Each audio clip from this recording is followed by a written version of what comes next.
Hey Folkwise fam, Daisy here. I just wanted to record a video based on some of the work that I've been doing in the Comparative Studies program at The Ohio State University and how it connects to folklore and ecology, which is my primary field of study. This is an edited presentation I gave at a recent conference and thought it would be fun for me to share as a video essay. This is very much a project in process, and it's in the early stages of development, and I'm treating this presentation more as an exploration, fishing for some ideas and resources from you all as I continue to develop my research. So let's think together. So my presentation is titled Decomposition as a Model for Concluding Collaborative Community Projects. I'm a folklorist deeply interested in the creative use of ecological language that we use to describe our relationships to community. Folklore is a kind of poetic discourse in which communities relate to each other through their creative, everyday expressions. My past folkloric research projects focused on ecological trauma, extinction in particular, and how human narratives around epidemic species loss change over time. I continue to be fascinated by the use of everyday ecological metaphors in ordinary life. I'm interested in articulating how the use of ecological language and environmental rhetoric in the context of methodology functions as a facilitation of responsibility to the greater ecosystem or community. Recently, I turned my thinking towards developing an application of ecological metaphor as a model for collaboration within community-centered projects. Considering both that the Comparative Studies program has deliberately trained my cohort in interdisciplinary and comparative methodologies in multiple courses, and my previous experience with ethnographic methods, it makes sense for me to have formed an interest in the actionable, tangible areas of collaboration and project development. Collaborative, community-centered projects often begin their life expressed through feelings of hope and excitement for the empowering work to come. Energy centers on the formation and movement of the project, often leaving participants with less energy for thinking through the completion of that collaborative work. Questioning how to lay a project to rest when its community purpose has been fulfilled is one important and often unconsidered aspect of community work. This is a key moment of discomfort for projects embedded within community life, particularly if the end comes as a result of unpredicted or external factors. Part of this discomfort comes from processing the relationship between success or failure at the end of a project. What makes a project successful when it comes to an end? A decomposition model can work to reframe the dichotomy of success and failure, allowing for the affect of the project, participation in a range of ways, and overall experience gleaned from the work to take center stage in the group's reflective process. Participants of all levels redistribute their collective energy when a project's unifying goal transitions into a new phase of the collaborative process. A model of decomposition provides a useful framework for a more ethical conclusion and transformation of tired community projects, and I'll be exploring this rumination in this presentation. Much of the recent community-centered research practices fail to go into detail about what comes after the completion of community projects. There are many kinds of endings to community projects, some more unexpected than others. Combining the works of collaborative, community-centered research from Mary Hufford, Betsy Taylor, Katherine Borland, and Luke Lassiter, and fungal scholars like Peter McCoy, Anna Tsing, Merlin Sheldrake, and others, creates opportunities to describe models of the transformations at play during the completion of this kind of project. Today, I am interested in describing the overarching roles that are comparable between individual project participants and actors of decomposition. The movements and processes that take place through the project and decomposition cycles at this point are more speculative for the purposes of this presentation, and I hope to engage this through research during my dissertation work. Communities are living systems, and collaborative work within those systems eventually comes to an end, requiring a subsequent transition to new forms that address the evolving needs of the group. These needs are constantly reflected upon, redefined, and rescaled over the course of the project. The emergence of new ideas and directions are supported while previous goals and desires are broken down over time. A comparison to decomposition opens space for these ideas to coexist, attending to the shifting scales and capacities, emphasizing the affect carried through participants' social interactions during both the project and their post-project lives. This kind of interdisciplinary work between the work generated by biologists is also an important move for collaboration and intellectual growth in and of itself. Folklorist Mary Hufford explains that, quote, removing the boundary between science and society opens up channels of communication that contribute to a collective knowledge-making process that can never be seen as complete or finalized. She and many other humanities scholars engaged in this kind of work are ready to see the connections in practice. Modeling transitions for completed community projects, I argue, can be well described through a comparison of decomposition, as community projects can break down into individual parts for subsequent use in other projects. This presentation will take the form of 3 key parts. The first is an exploration of the decomposition process as currently explained by the natural sciences. The second is how the comparison between decomposition and the end of a project relates and differs. And third, how those comparisons have been beneficial for my intellectual articulations surrounding the finitude of community work, affect, and ecological discourses in ordinary life. I see this presentation as an early exploration of this idea and a reflection on the needs and expectations of making this relationship I'm seeing between decomposition and collaborative work in a formal study as I progress towards my doctoral degree. Decomposition. This is a process of breaking down complex organic materials into smaller, simpler organic forms. This process is an almost ubiquitous concept to biologists, ecologists, chemists, and other life sciences disciplines. The general breaking down of organic matter was described much longer than formally noted in Western scientific journals. Decomposition made it into ecosystem science specifically in 1960 when biologist Eugene Odom's paper began describing the production and decomposition and storage of organic matter using evidence from old field succession. The concept and formalized evidence of decomposition's role in the formation of soil was published in 1974 by Kenneth Cummins. Decomposition, in relation to the process of breaking down organic matter, now forms the basis for modern ecosystem ecology. But what happens to physically break down this matter? There are several sub-processes within the system that break down matter in different ways. Some matter is broken down by water, some by other organisms walking over material, knocking it over. Some are broken down by chemical reactions such as fire. But by far the most important actors in the decomposition process are fungi and bacteria. Decomposers are the major organisms that assist in this process, allowing it to happen at a rate that ideally keeps the larger ecosystem process in balance. There are many organisms that can be considered decomposers, including worms and nematodes, bacteria, and most pressingly, fungi. Fungus takes on the bulk of decomposition, affecting the rate and nutrient transformations that occur during organic decomposition. As Tsing puts it, quote, fungi are thus world builders, shaping environments for themselves and others. The power of fungus has increasingly moved into public consciousness over the last decade. Certain species of fungus and bacteria are key actors in the process of decomposition and commonly referred to as decomposers for short. This group can break down any kind of organic matter, not just trees and plants. Think like fossil fuels, for example. Decomposition is important because without it, matter would endlessly pile on top of each other to a degree almost unfathomable to humans. All matter that ever existed would continue to exist in the form it was created and never break down and get reshaped into newer or smaller forms for different kinds of uses within the ecosystem. Trees wouldn't be able to access the smaller and rarer nutrients located in the soil that form because of the decomposition process, meaning they couldn't grow new tissues like leaves or bark or fruits. Methodologies such as participatory action research and collaborative ethnography and other community-centered approaches to collaborative work are already operating within an ecological systems framework. The composition of a community-centered project is represented through a shared goal of social bodies working together. Once the goal is achieved, the composition composed, the collective power that sustained that project is redistributed through the affective quality of the work's deep engagement.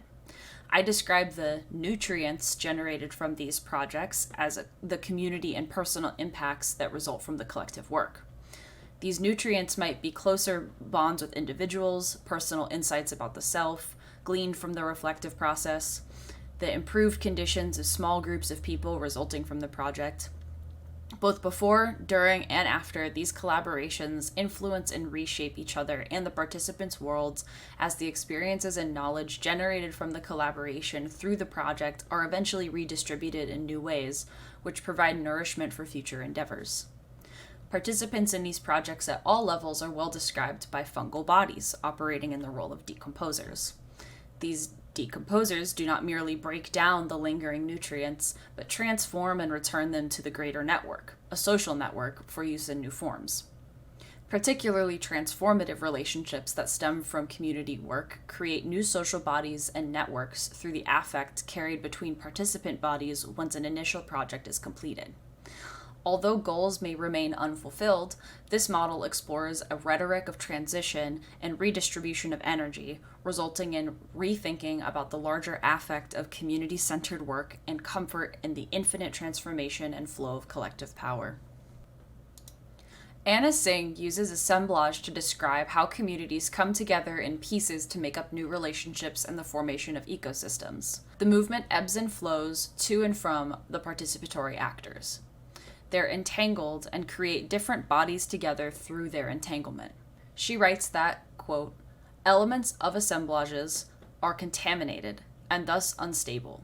They refuse to scale up smoothly. This idea that assemblages can be on a scale that has trouble fluctuating up and down, but at the same time are, quote, defined by the strength of what they gathered as much as their always possible dissipation. This is a central element in thinking with a decomposition mindset. This concept of assemblage, an open entanglement of ways of being, says Tsing, is useful to understand this affectual relationship which generates possibility. Projects do not end when a goal has been met, from a comparison to decomposition. The end is not finite, but rather an entangled transformation carried with the participants, those who encounter the project, and those who will interact with the participants who work together on this past project, carrying with them lessons and knowledge from the collaborative experience. Decomposed matter is transformed into nutrients that are then distributed among the soil, working towards supporting greater ecosystems beyond their small scale. In a collaborative project, this may look like the idea of a few participants shared that they turned into a future project, or the interpersonal knowledge about communication styles and preferences, which they can then share with other community members, deepening their bonds by being able to communicate more effectively about their world. The scalability of both collaboration, participation, and decomposition are complementary. What is considered a participant in the collaborative process? A participant in the decomposition process is an actor who directs energy towards transforming organic material into smaller molecular forms. These smaller molecular forms make the basis of complex nutrients required for the formation and sustenance of other kinds of life forms. Tsing has written extensively on the power of more than human decomposers as active participants in the scalability of economic systems surrounding non-timber forest products. Mushrooms, basically. These human decomposers are part of a system of disturbance, breaking down and redistributing organic matter in and around their worlds. Participants in this collaborative process are not necessarily limited to humans, however. The extent of what is considered a participatory act in the meaning-making for a community surrounding the collaborative ethnographic project is both simultaneously determined by the community and scaled to accommodate a range of contributions to the shifting of collective energy in pursuit of completing the project goal. Project formation and research is already an ongoing process. The process of decomposition can highlight the inequalities in knowledge and the ways that people enter spaces with experiences and expectations that are different from others because of their past experiences. The skills and knowledges people enter the collaborative project with stem from nutrients perhaps gleaned from past projects. The labor involved in the decomposition process exists on different scales. Each actor has a role in this movement of action to reflection and then back again, which is reminiscent of Alice McIntyre's participatory action research spiral model, which I have displayed here on screen. Thinking of decomposition as a process reliant on reframing energy allows for the social processes to experiment with the emergent and reflective qualities of collaboration and ethnographic work. Emergence allows for an attention to the needs of the group that bubble up when coupled with an emphasis on in-group communication, highlights the emergent qualities and gives them space to be addressed with the larger group. While this project is again focused on naming comparisons between actors in the collaborative project and decomposition processes, the next iteration will focus on the movement of collaborative project decomposition. There is existing scholarship to support the work of researchers concluding collaborative community-centered scholarship. The research of Janice Petrovic, for example, is centered on sustainably exiting philanthropic and research spaces as donors and includes direct perspectives of individuals who have been involved in the spaces to support her claims. Petrovic's definition of a successful field exit involves the implementation of a process that is respectful of the relationship between donors and field actors, and that promotes the sustainability of the field. This can be financial, labor-related, or otherwise community-centered care and long-term action. These are examples of the kinds of tangible results and actions that can be formed in a comparison to decomposition as the nutrients form stronger bonds and are taken more fully into account in their smaller parts to be repurposed into something new. The viability of these nutrients can be redirected and strengthened for sustenance in new projects. Mary Hufford offers folklorists a model of deep commoning in relation to ethnographic methodologies, which are often collaborative and community-centered. The creation of an extended commons includes bodies, place, and the forest commons, reminds us to highlight relationships and aspects of our work that are often rendered invisible because of the shifted attentions that result from the pursuit of a specific hypothesis or research goal.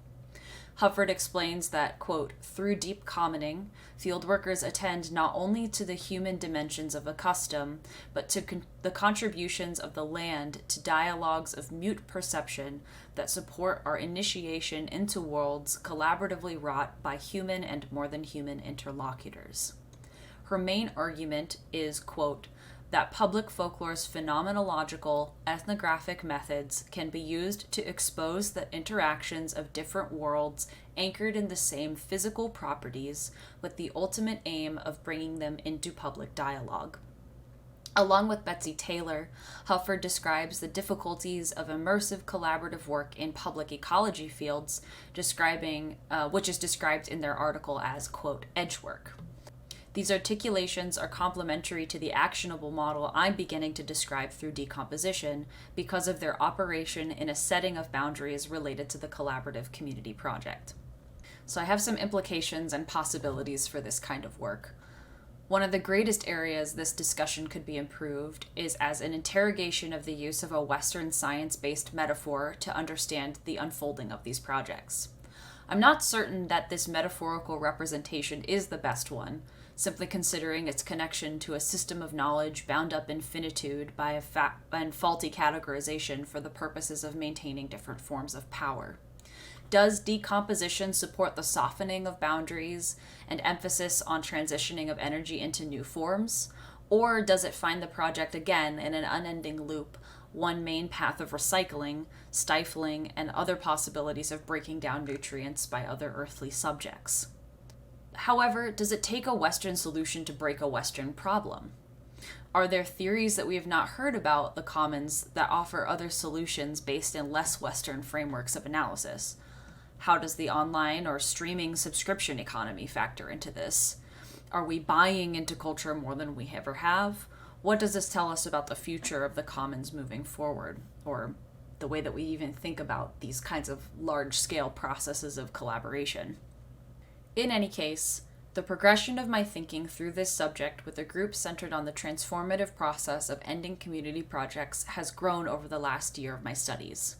These questions and an attunement to the role of participation and collaboration, the formation and sharing of knowledge within community-centered projects, and a deeper relationship with and an awareness of the complex ecological system I inhabit has been invaluable for my intellectual growth and is something I can return to in my own communities.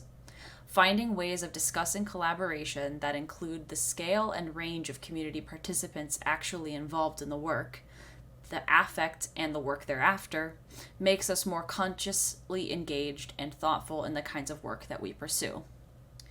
Anna Tsing argues that staying alive for every species requires livable collaborations. Without collaborations, we all die. Physical elements of death can take. This term proves useful for drawing attention to the death of collaborative community-centered projects in action while simultaneously working against the intensity and often destructive framework of project finitude. A decomposition model for completing community projects opens possibilities for deepening our relationship and entanglement within our own communities, making us more conscious and ethical researchers. Thanks for listening, everyone. Have a special emotional. Quilts have had meaning on many levels. Making quilts helped me to get a sense of my own space, sense of finding my way, sense of really working my way out of the labyrinth.